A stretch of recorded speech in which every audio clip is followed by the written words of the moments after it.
Chapter 10. Pieces of a Puzzle. Not long after Sam settled into his family's room at the boarding house, he found a job working in a stable for a man who ran a cab company. Sam groomed and harnessed the horses, mucked out the stalls, and cleaned the cabs. He and Mama and Papa worked long hours. Addy went to school, and in the afternoons, she made deliveries and ran errands for Mrs. Ford. But every night, they were all home, together. After the fair, Papa had gone to the Stevens's plantation, but Esther, Lula, and Solomon had left, and no one knew where they'd gone. Papa had searched several freedmen's camps near the plantation, but after a month he had returned to Philadelphia. Since then, Addy had helped write letters each week to aid societies and freedmen's camps to see if anyone, anywhere, knew anything about her family. But no one ever answered. Summer turned into fall, and fall became winter, and still there were empty places around the family's table and in Addy's heart. On a wet and windy afternoon in early December, Addy and Sarah burst through the door of Mrs. Ford's dress shop. The door slammed shut behind them so hard that it rattled the windows. "We're sorry, Mrs. Ford," Addy and Sarah said together. "Well, don't just stand there dripping on the floor," Mrs. Ford said briskly. "Go over to the stove and dry off." Addy's mother smiled from where she sat at the sewing machine. "You're all late getting here from school," she said. "It's so cold, I thought you'd run all the way." "We stopped by the Quaker meeting house to see if Mr. Cooper had any news about Esther, Auntie Lula, and Uncle Solomon," Addy said. But he didn't. Addy peeled off her mittens and held up her hands to the warmth of the stove. Addy's dream of having her whole family together again was taking a long time to come true. "I know you're feeling discouraged," said Mama kindly, "but we can't stop hoping. The only way you get what you want is by hoping and working hard." "Your mother is right," Mrs. Ford said. "We've been working hard. With the new sewing machine, we'll make twice as many dresses as we did by hand. And that mean me and Addy gonna have twice as many dresses to deliver," said Sarah. "And that means we're gonna make twice as much tip money," said Addy with a smile. The whole Walker family was saving money so Papa could make another trip to search for Esther, Lula, and Solomon. Thank you so much for all the likes. I really appreciate it. Thank you so much. There's certainly plenty for you girls to do today. Sorry, I don't accept co-hosts in my live, but you're free to join, to watch. "There's certainly plenty for you girls to do today," said Mrs. Ford. "In addition to the deliveries, I need you to pick up 2 dresses for alterations and go to the dry goods store." "We better get started then," said Addy, putting on her mittens and hat. But Sarah wasn't ready. She was taking off her boots. "Mrs. Ford, I don't mean to bother you, but do you got any extra paper for me to put in my boots?" she asked. "Child, what you need is another pair of boots," said Mrs. Ford. "Sure do, ma'am," Sarah said, pulling wads of dirty wet paper out of her boots. "These is too small, but my folks can't afford to buy me new ones. I'm going to get new soles for these. That's cheaper." Thank you for all your likes. I appreciate that. Addy saw that Sarah's stockings were wet to the ankle. There was a hole as big as a $50 in one boot, and the sole was nearly ripped off the other. Mrs. Ford handed Sarah the newspaper. Sarah took a few minutes to fold it and stuff as much of it as she could into each boot, and then she pulled her boots back on. That paper should last till I get home, Sarah said. The sleet had stopped by the time Addy and Sarah left the shop, but there was still a strong wind. The streets were crowded with people rushing along. Addy held her armful of packages close to her chest to keep them safe. The first address is over on Commerce Street, she said to Sarah. Addy turned right as they came to the corner, but Sarah turned left. Where are you going? Addy asked, catching hold of Sarah's sleeve. Commerce Street is this way, past Washington Square. You're right, Sarah said, smiling. I don't know what I'm thinking. As she and Addy walked along together, Sarah went on. Things sure done changed since last year. Back then, you had turned the wrong way, not me. You hardly knew anything about Philadelphia back then. Addy nodded. I couldn't even read the addresses on the packages. Now, you read better than me, Sarah said.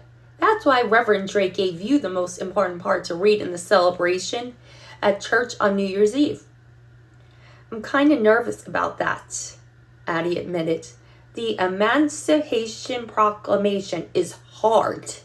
It's got big words in it I don't even understand. I can help you practice, Sarah said cheerfully. I'd like that, said Addy. Come to my house on Saturday after we make our deliveries and help me. Not Saturday, Sarah answered. My mama really need me to work with her on the washing, but I can help you at school tomorrow during lunch. Good, Addy said. I need it. Oh, thank you so much. I really appreciate that, Cipher Unknown. Thank you. On their way to the first delivery, Addy and Sarah passed the Institute for Colored Youth. Addy stopped and stared at a group of students coming out of the brick building. They were carrying stacks of books, and they were laughing and talking together. Miss Dunn say you can be a student at the Institute when you're 11, Addy said to Sarah. That mean you and me could be here next year and study to be teachers like Miss Dunn.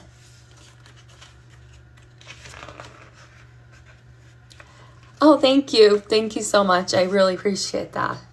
Thank you. Sarah looked wistful. We better keep on with these deliveries, she said.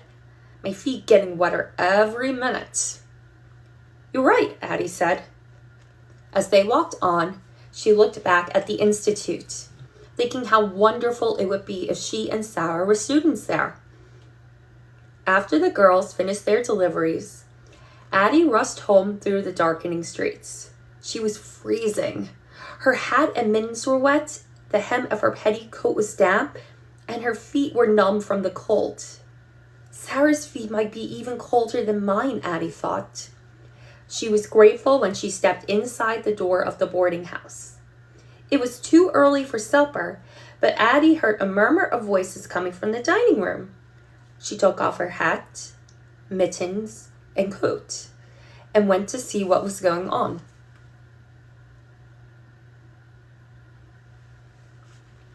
Papa, Sam, and Mama were gathered at a table looking at 2 letters. Papa smiled broadly when he saw Addy. Come on over here, he said to her. I want to show you something. Papa handed Addy one of the letters. You know who wrote this, he asked. At first, Addy didn't recognize the letter. It was tattered and water-stained. Then, with a shock, Addy recognized her own handwriting. It's one of my letters, she said. This is a letter Mr. Cooper sent to the Freedman camp before you left last summer, Papa. But how did it get here? Papa gave Addy the other letter. Your letter came folded inside this other one, he said. You read so good. Why don't you read it aloud so all of us can hear it at once? Addy's hand trembled. Please let this letter be good news, she prayed. She took a deep breath and began to read. Raleigh, North Carolina, October 20th, 1865. Dear Mr. Walker, my name is Bertha Gilbert, and I am a volunteer with the Quaker Aid Society. Your letter, which I am enclosing, took a long time to get here. I am writing to inform you that Solomon and Lula Morgan came to a freedmen's camp where I have been working. What about Esther? Mama interrupted nervously. Wasn't she with them? Wait, Mama, said Addy. She continued reading. They had a baby girl with them. I still remember them because Lula took special care of the little girl, who had a bad cold. Lula sat up with her at night, even though she wasn't feeling well herself. Both she and Solomon appeared thin and frail. They left as soon as the baby was better, about a week before your letter came. I tried to encourage them to stay on here longer to gather their strength, but they said they were heading to Philadelphia. Addy stopped reading. They gotta be in Philadelphia by now. Don't count your chickens before they hatch, Daddy, Sam said. They might not be here yet. But they must have left over a month ago. They got to be here, Addy declared. Uncle Solomon and Auntie Lula real old, Papa said. So that's them sitting around the table reading the letter. And that's Addy right there.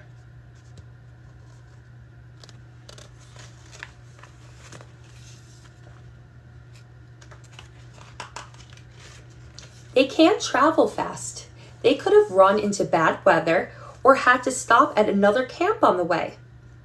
What does the rest of the letter say? Mama asked. Addy scanned the final line. It say, she wished us the best of luck in finding our family, and she hoped her letter helped us. It does help, said Papa, and your letter helped too, Addy. Now we know Solomon and Lula on the way with Esther. Maybe they're here, but they ain't found us yet, said Addy. Shouldn't we start looking for them here in Philadelphia? We should, said Mama. We can keep searching the aid societies and the churches and the hospitals, Sam added. That letter said they might be sick. I can look while I'm out on my deliveries, Addy said excitedly, and after too. I don't want you dawdling while you're making deliveries for Mrs. Ford, Mama said. She's running a business, and I don't want you running all over the city by yourself. It's getting dark early now, and them streets is dangerous. Me and Addy can go together, said Sam. We can meet up when I get off work and she's through with her deliveries for Mrs. Ford. We've been working together as a family, and that's what we gonna keep on doing, said Pop. And together, we gonna find Esther and Auntie Lula and Uncle Solomon and bring them home, Addy said confidently. Later that night, when Addy was snuggled into bed with her doll, Ida Bean, she looked over at Mama, whose head was bent over sewing. Addy loved to watch Mama sew different shaped pieces of cloth together so that they fit perfectly. When Mama sewed, it was as if she were working on a puzzle that always came out right. There was never a missing piece.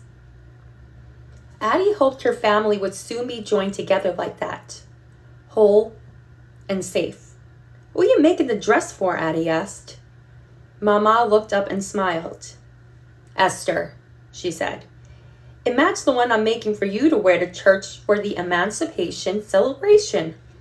Mama smoothed the red cloth with white dots over her knees. I picked out this here fabric a while back, but I ain't dare start nothing for Esther. It didn't seem right. But now, I think Esther gonna be with us soon. Addy closed her eyes and said an extra special prayer for Esther and Auntie Lula and Uncle Solomon. Tomorrow, Addy thought, we're going to start looking for you in Philadelphia.